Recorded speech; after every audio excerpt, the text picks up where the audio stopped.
Investing, insider trading, high-impact news events, inciting riots? Yeah, a lot to talk about in today's episode of the Trading Coach Podcast. Now, while you're listening, do yourself a favor, head over to our website, www.tier1trading.com. Make sure you sign up for the free workshops and webinars that we have over on the site and increase your education on the financial markets. Of course, that's what I'm here for. Now, while I have you, did you get my response this morning about the FTB? And you don't have to buy to sell or anything like that. Did that make sense? Okay, yeah, you don't have to buy to sell. You don't have to sell to buy. It's, when you sell, you just sell. When you buy, you just buy. Now, if you're selling and you want to take profit, then you have to buy to take your profit. So that's where it gets like the whole sell buy thing. So if you sell initially, whatever you do initially, you have to do the opposite to get out of the trade. Let's put it like that. So if you are selling in order to make profit or get out of the trade, stopped out, then you have to buy. If you are buying and you want to get out the trade, then you have to sell. So that's where it gets a little bit confusing. Where it gets real confusing is you talk about the insiders or your smart money institutional traders and how they will sell. Those are the ones that have to do the tricky games of selling so that they can buy. Because those are the ones that are actually moving the market and controlling supply and demand and all that fun stuff. So those are the one where it's like if they were to buy at a certain level, they may have to sell to convince other people to sell to push the market down to that level that they ultimately want to buy at so they can get in at a cheaper price. Then it gets confusing. But as retail traders, we can't do any of that stuff. Nor would I want to do any of that stuff. That doesn't seem appealing. Does that seem appealing to anyone? It seems more like a hassle. Like I much prefer to be able to come into the market and click a button and do whatever I want versus like scheme on like, okay, how can I trick the public today? How can I convince the public to do what I wanted to do today? It just seems annoying. I like being able to come in, small little blip of water in a massive ocean. Could do what I want. No one knows. No one cares. Right? I prefer retail traders or retail trading. With insiders, David, or buying and selling the darkness. Insiders, smart money, institutional traders, they're all the same thing, just different words. Every market is exactly the same, right? Every market is exactly the same. There are insiders. So insiders, smart money, institutional traders. Here's the thing: they can't be wrong. Big money. They can't afford to be wrong. They also can't execute their entire position at the same time, because it would slip the market against themselves. Right? So they have to be very methodical, very sneaky, I guess, for lack of another term. And I don't know if Duncan's still in here. Duncan has some experience with that. No, not Duncan. Sorry, Dion did. Sorry, Duncan. Dion did. But yeah, it's a planned out. I hate using the word manipulation, but I guess you can say manipulation, but not manipulation in a negative sense, I guess. So when I say manipulation, it's not manipulation like they're hacking into your account and spying on you and moving your orders. It's just they're moving the market to do what they want it to do, and they can do so because as human beings, we're very predictable. It's very easy. I mean, so here's the thing, right? So let me ask you guys this. If you wanted to crash the stock market right now and you had to put out a piece of news that would make people fearful and sell, what would you do?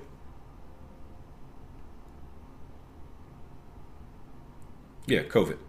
Easy. They did it on Black Friday. Right? New COVID variant strain report says it's deadlier and more whatever it is than the others, right? And people get, world war, right? People will get fearful, right? And what do people do when they're fearful? What do most people do? I should say, not everyone. We do the opposite, right? We buy. What do most people do when fear comes? They sell everything, right? So think about it, right? If I know how you're going to react to a certain thing, and let's say I want to cheapen an asset, it's pretty simple, right? I put out a piece of news that makes its way onto the news stations, and they put it out, and people react to it, and I know how people are going to react. At the same time, I'm pushing a little bit down myself so we can get the ball rolling a little bit. It reminds me of I had a friend. He went to the University of Pittsburgh, and this was back when the Steelers won a Super Bowl, right? So he's one of those friends, if you know what I'm talking about. We all have those friends where he's your friend, but you're not really proud that he's your friend. You guys know what I'm talking about? Like, he's my friend, man. I've known him since high school. Like, I love him, but like I'm not really proud of him. Like, if he was like my girlfriend or something, like, I wouldn't want to like bring him home to my parents. Like, one of those type people. I was like, Akil, we've never seen your girlfriend. Oh, she's busy. Like, one of those type of friends. He's a bad influence. So he's calling me up. So no. So I'm getting news of this riot in Pittsburgh, because they won the Super Bowl, right? So I call him up because I already know what it is. I'm like, I bet I'm gonna see him on the news. I'm going to see him on the news. I know it. Am I gonna have to bail him out?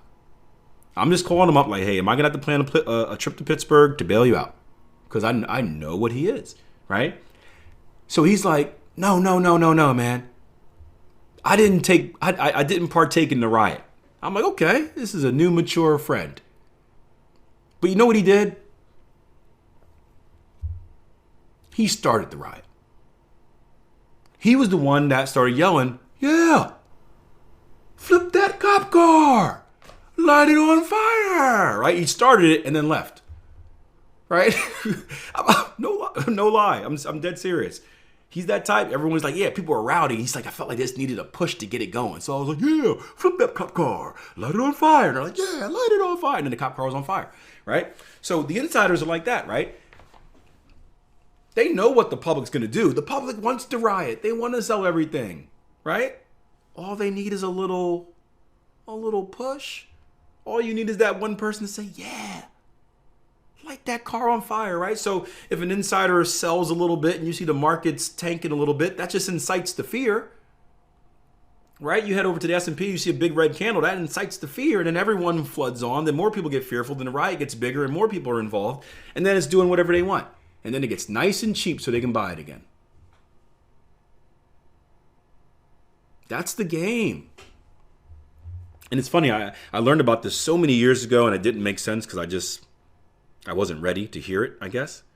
And it makes so much sense now that, 15 plus years in the market experience, you see it. You see the trends of stuff coming out. And a very easy way to do this quote unquote manipulation is on high impact news events because people are already ready, right? What's everyone ready for this Friday? What's everyone sitting on the edge of their seat for this Friday? Non-farms. What's everyone sitting on the edge of their seat for tomorrow? ECB, BOE, right? People are ready to panic already. They're ready to panic. They just need a reason. They're ready to panic or do the opposite of panic. But they're ready to do something emotional. I know you've got friends out there that are like, yeah, I can't wait till tomorrow. I got a bracketed order. I'm going to buy or sell. It's going to see which way it moves, right? They're ready. And if we know they're ready, you don't think the smartest investors in the world know they're ready? Come on now. People are ready to riot. By the way, ADP is coming out right now. But yeah, it happens in every market. And again, I don't think me and Jason discussed this last week, market fundamentals. I don't think it's a bad thing.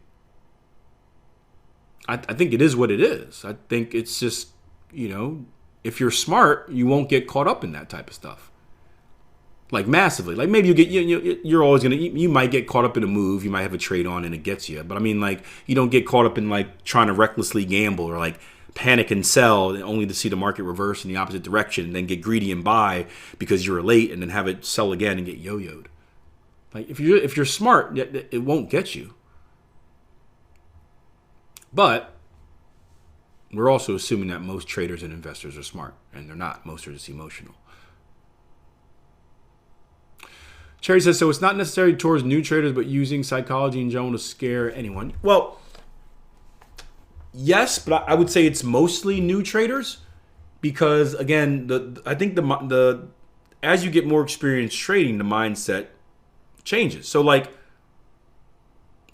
if we're seeing Bitcoin crash and burn, right? If you ask Twitter, or you go over to Twitter, most of the people are going to be yelling, sell Bitcoin, sell Bitcoin, sell Bitcoin. If I ask Jason what he thinks about it, you know what he's probably doing?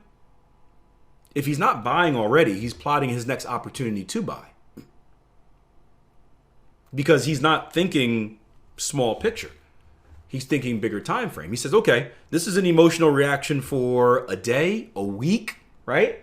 Unless you're dealing with a significant crash, right? A couple days, a week. Has your big picture outlook changed any? Right? Does a non-farm report tomorrow change the big picture outlook of what we're looking at 4 or 5 months down the road? In most cases, it doesn't. Right? In most cases, it doesn't. It's just the moment. So newer traders are usually the easiest ones to fall victim to it because when you're young, you're dumb, we don't know anything. Most newer traders aren't actually, I wouldn't even want to call them traders. They're just market gamblers, perhaps. I think as you mature, as you become more confident, you don't get caught up in that mix because you start to, know what it is, right? So again, my first trading mentor, may he rest in peace, he always taught me, he said, by the time you hear it on the news, it's too late. Because I was emotional. My whole investing strategy back then was I'd wait till I hear something on the news and then I buy it because when the news said it was good. And I'd be like, man, how come whenever I buy it, it stagnates or goes down? I'm always too late, right? So by the time you hear it on the news, it's too late.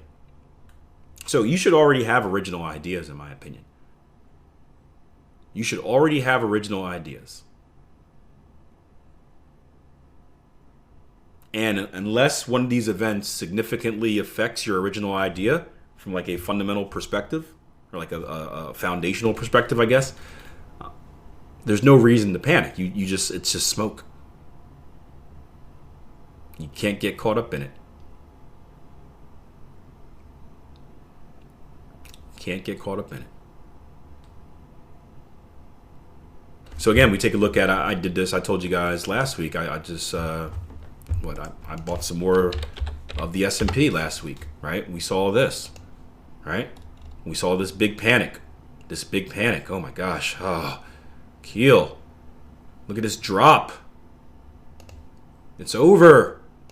It's a crash. Oh no. Right? So two things. One, as soon as we saw that drop, I started thinking, okay, I'm gonna be able to buy for cheap. Where I try to put in money every month, right? Now I time it. I have stuff aside from when I get discounts, I call it. And this is going to be one of the times where I can get in at a discount. Now from a technical perspective, what helped me out is a little bit of the timing, right? Seeing the hold of this. Seeing this candle. Right? Seeing that hold was massive. Because now I can use that technical analysis in a sense to help me figure out where is this going to fall to. Because in my opinion, the technicals still hold true. Right? From what I've seen in my experience in the market, the fundamentals are like the driver, right? They're the person pushing the gas, right? They can drive fast, they can drive slow, they can drive fast and slow, whatever. The technicals are still the destination. And if you take a second to look at a chart, you'll notice that technical levels stay true.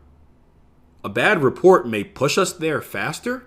No news may trickle us there slower. But technical levels hold true. And this is why, I wish I can go back in time and I do it now. But I wish when I first started investing, I wish I knew technical analysis. Because I did really good, but I was firing blind. Like, I wish I would have known better locations to buy and better locations to get out. Like, that tool, it would have been another tool that would have made me so much more powerful. Or who knows?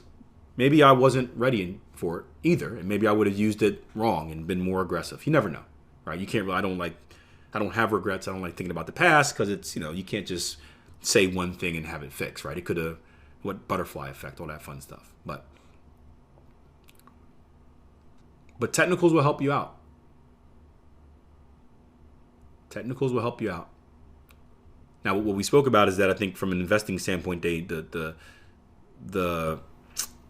importance switches. So from trading, right?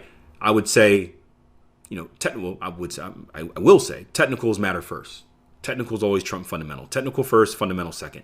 With investing, it's fundamental first, technical second. Does that make sense, guys? Because trading, we're short term, right? We're in and out. I don't really care what I'm buying or selling. I just want to make money off of it. Like, I don't really care. I plan on being in it for a few days, a few weeks max. Investing is different. That's more of a longer term growth module. So you need to have the fundamental backing of, hey, I actually believe in this company. Or believe in its growth, at least I should say. Or if you're selling, weakness. So, was this because of your question, Jane? Did you start this? Gosh, Jane, this is why we don't let you in the live room. Where's that banish button? Jane already left. Jane's out.